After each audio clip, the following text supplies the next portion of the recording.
Dito na yung mga rekado natin guys. Dito unahin natin ng ihiwain natin, i-slice natin ng sibuyas ng pinong-pino para paggisa natin ng mantika hindi gaanong malalaki ang kanyang hibla.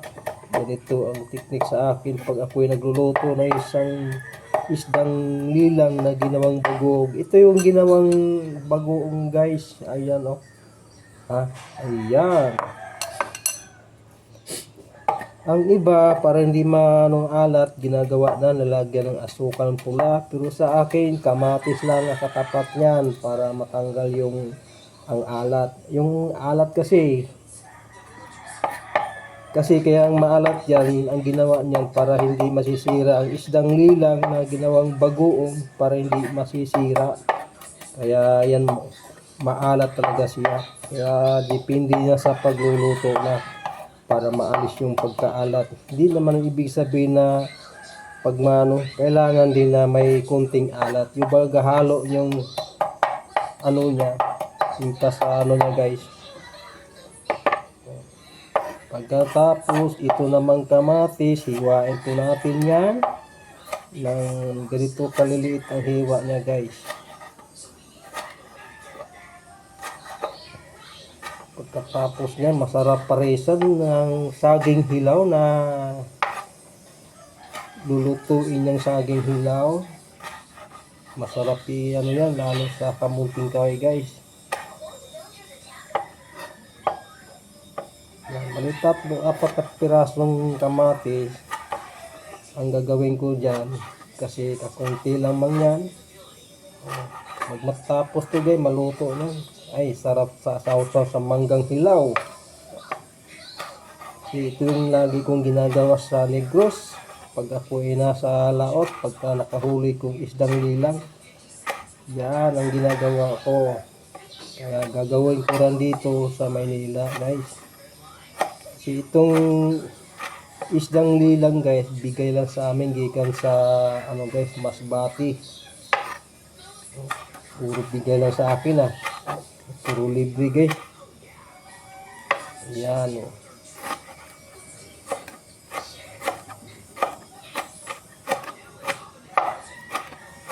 Kailangan pagka maghihiwa kayo nito sa pati sa ano guys, kailangan ay maingat.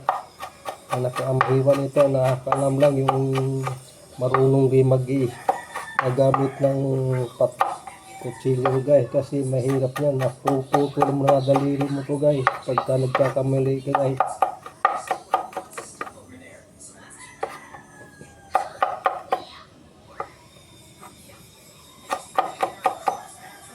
Ngayon, bubukod natin yung sibuyas guys. Pagkatapos, ang gagawin nito guys,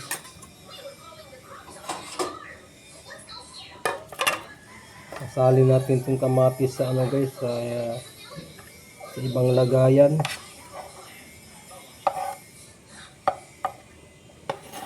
Yung sibuyas, dyan lang yung sibuyas. Tapos, itong sili na kalabuyo, ihiwain mo ng maliliit na slice.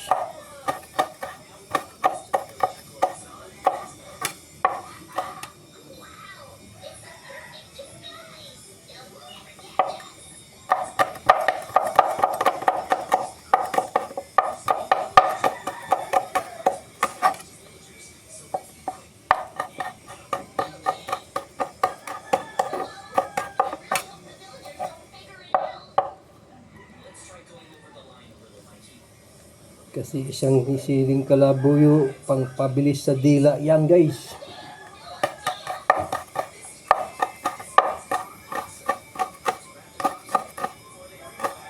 Kailangan huwag masyadong ilapit ang iyong mata habang i-slice yung siling kalabuyo guys.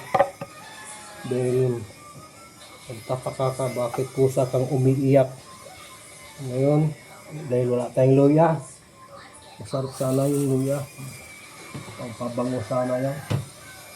Pero okay lang yan. Ayos lang yan kasi pang sarili lang naman yan. Hindi naman pang binta. Sasalang na natin ang ating kawali na may mantika.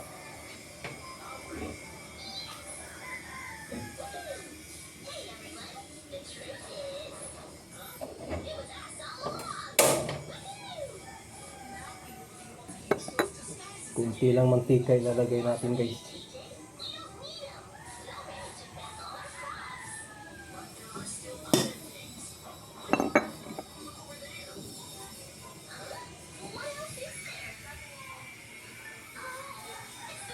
May maya konti guys pag muminit ng ating mantika guys, bago natin ilagay ang ating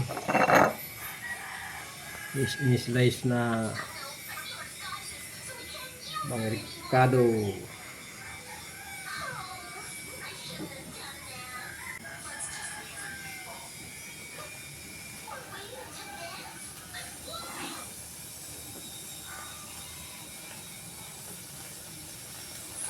Ayan guys, mainit ng ating mantika at ating una na ang sibuyas na ano guys.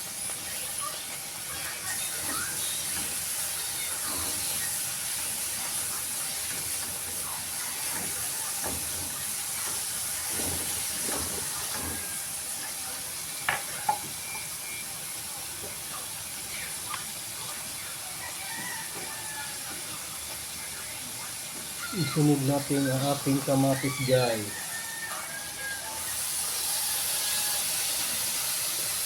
Wow, bango. Sana all.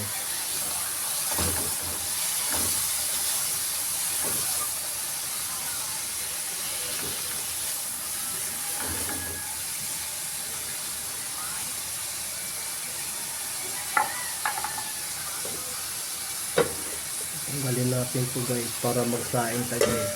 Para mamaya kainan na naman guys.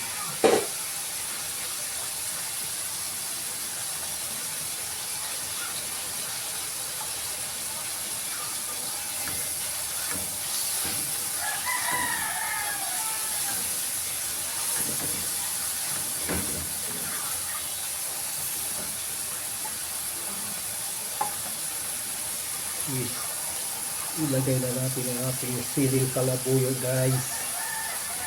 Ayan. Wow. Lalong di pa nga na ano guys. Ano guys. Nahalo na yung ano sa pili guys. Yung sa ano guys.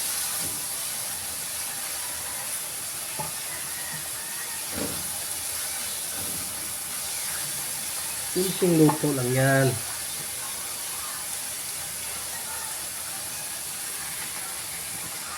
Diba? Simpleng luto lang ni Michael Steven Vlog guys. Yan guys tatanggalin yan. Marami yan. Yung katas lang sa kamatis. Papaanhin pa natin yan. Bago ilagay yung bagoong yung isdang lila nga ginawang bagoong. Balik natin yung camera. Mag-ano tayo, maghanda na tayo sa ating kanin. Magsasain tayo guys.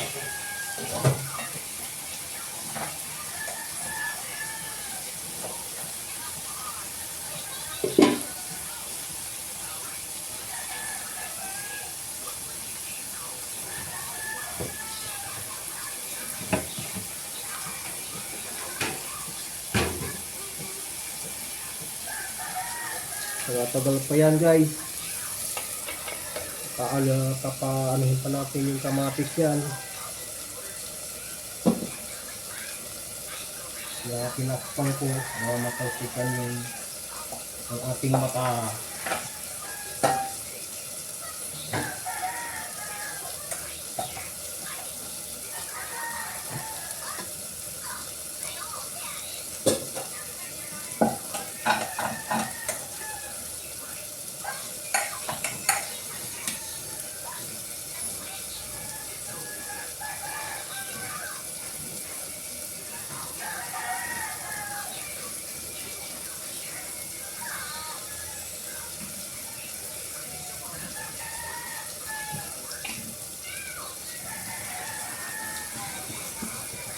Magsasain para sa pananghalian guys.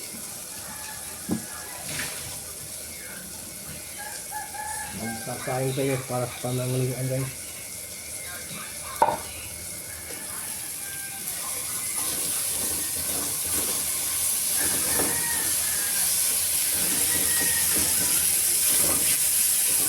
Tagal ka itong ano, kukunti na lang yung katas ng kamatis guys.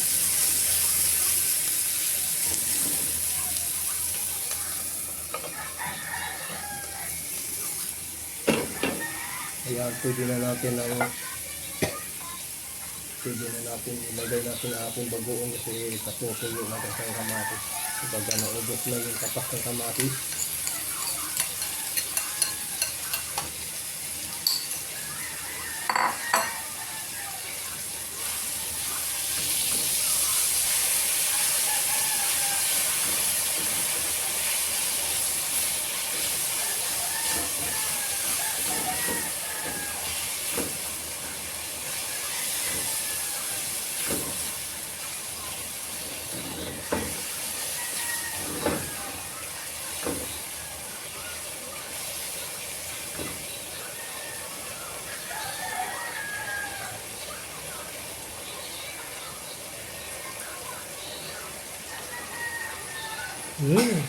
Bango. Natikman nga natin. Okay guys. Sarap.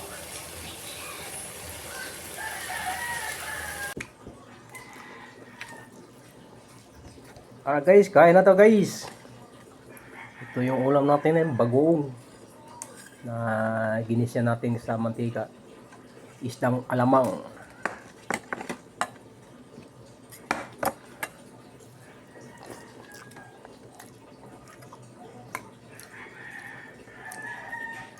Sarap po kayo.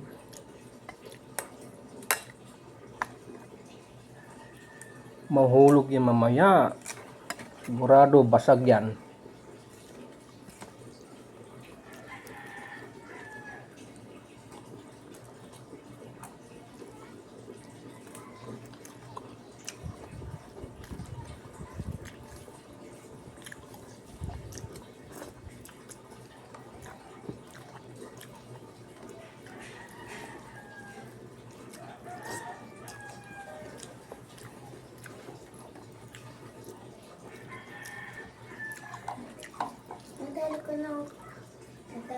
Mahulog nga yan. Kahit ng tali nga gumam lang yan, na mabigat ang laman yan. Kumain ka na dyan.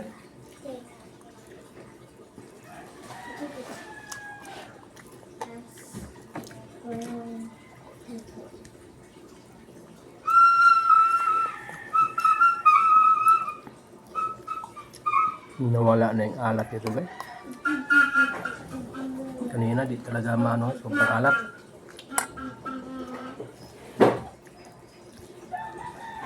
Anghang.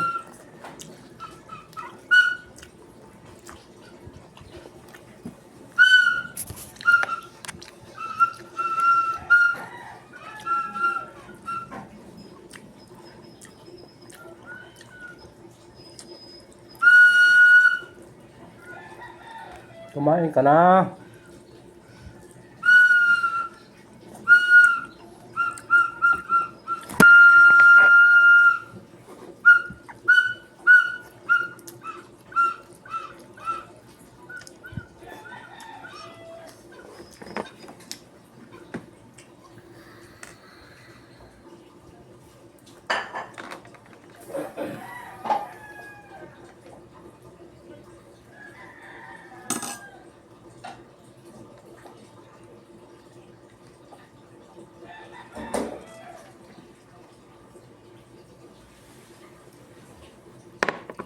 Mapapadami ang kain mo dito guys kasi may sili. Wow, sarap.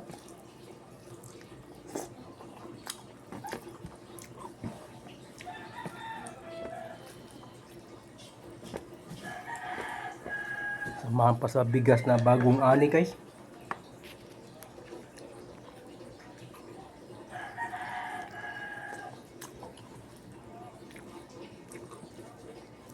This is Bonnie from Five Nights at Freddy's, the silent purple.